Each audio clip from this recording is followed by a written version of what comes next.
Hey guys, how's it going? My name's Samuel Kelly and I'm an undergraduate electrical engineering student. My capstone focuses on improving the current commercial design for the battery management system. These innovations will include an installation of a DC-DC converter for cell balancing and using an optimal observer for state of charge estimation for the battery cells.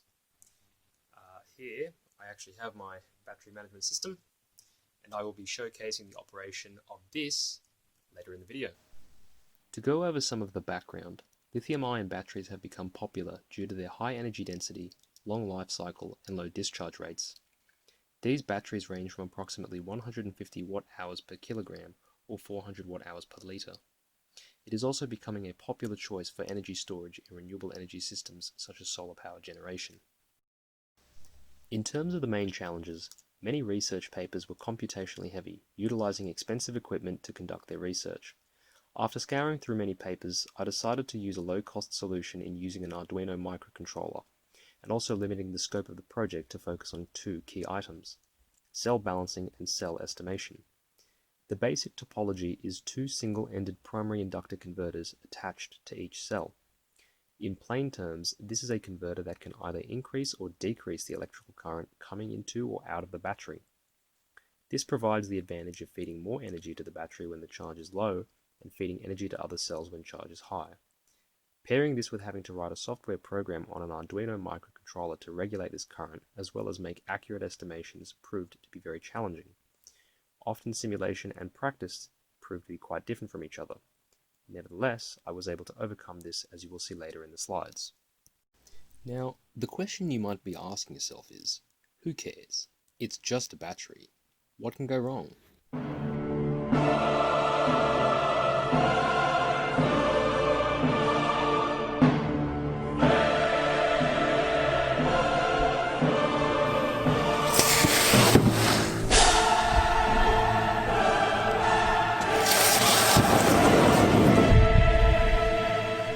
Alright, as you can see, batteries are not 100% safe.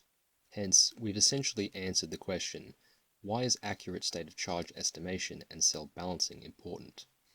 To be more specific to the causes of these explosions, things such as overvoltage of a battery can be dangerous, whereby the electrolyte of the cell breaks down and reacts to produce gas, causing a mechanical failure of the cell. Undervoltage can be just as bad, with some pretty similar effects. Essentially, high temperature can also play a major factor too. All in all, as you can see, a battery management system is an integral part of any battery-driven system, especially given the volatile nature of lithium-ion chemistry. Finally, the reason why we need cell balancing is to ensure the entire battery pack is not compromised and therefore extending the life of the entire battery pack. Battery management systems have been around for some time, with several different manufacturers developing their own version of the BMS. Take for instance the integrated circuit to the right, designed and manufactured by Hycon. Though adequate, this type of BMS uses a resistor to dissipate energy from the battery cell, essentially expending the energy in the form of heat. This energy could be better utilized on adjacent cells within the system and thus improve overall efficiency. Additionally, some manufacturers use Coulomb counting as a means of cell estimation. To put it simply, this method finds an initial estimate and subtracts this from the total sum of the accumulated current over the nominal current capacity of the cell in milliamp hours. Though this method is simple and can be somewhat accurate, it suffers due to measurement errors contained in the current sensors. This error builds up over time, eventually skewing the overall accuracy.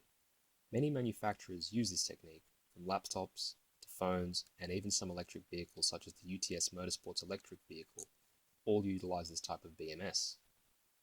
Just to make sure, I am not saying this algorithm is ineffective, as some manufacturers profile the voltage curve of the battery first and base the estimations off of this, but can definitely be improved upon by taking into account noise interference affecting the BMS, hence using the Kalman filter.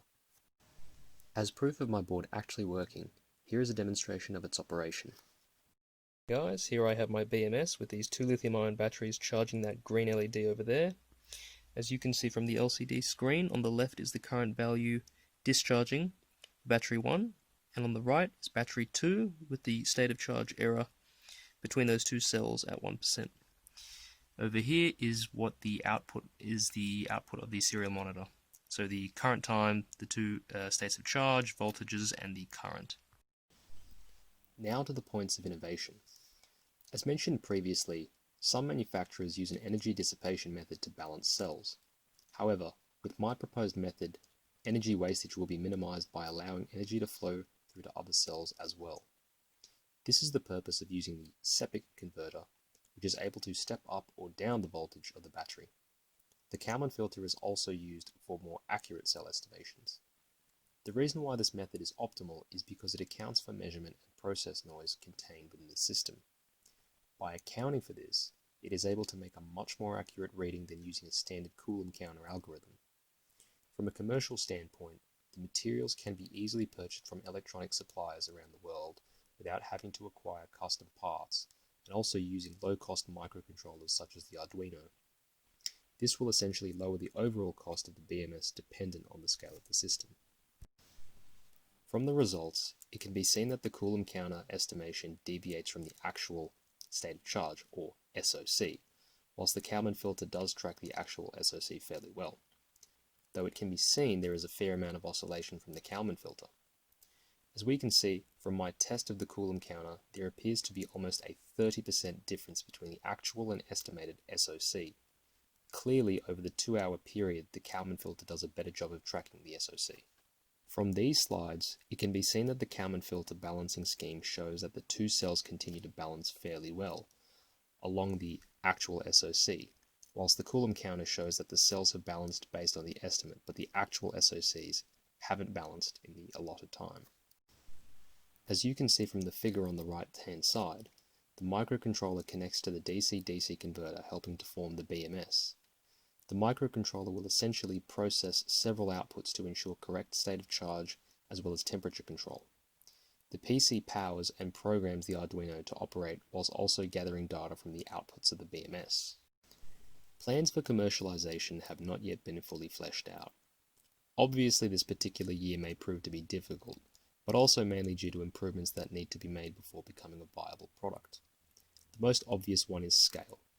Because only 2 battery cells were used, scale definitely becomes a factor, as the more batteries contained in a system, the more complex the system becomes. This would mean dedicated microcontrollers to either individual batteries or battery segments. A more optimized current and state of charge balance controller would be needed to avoid large oscillations in the system as well. Nevertheless, the BMS that I have created showcases the potential in using an optimal observer for state of charge estimation, as well as using a DC-DC converter for improving energy efficiency.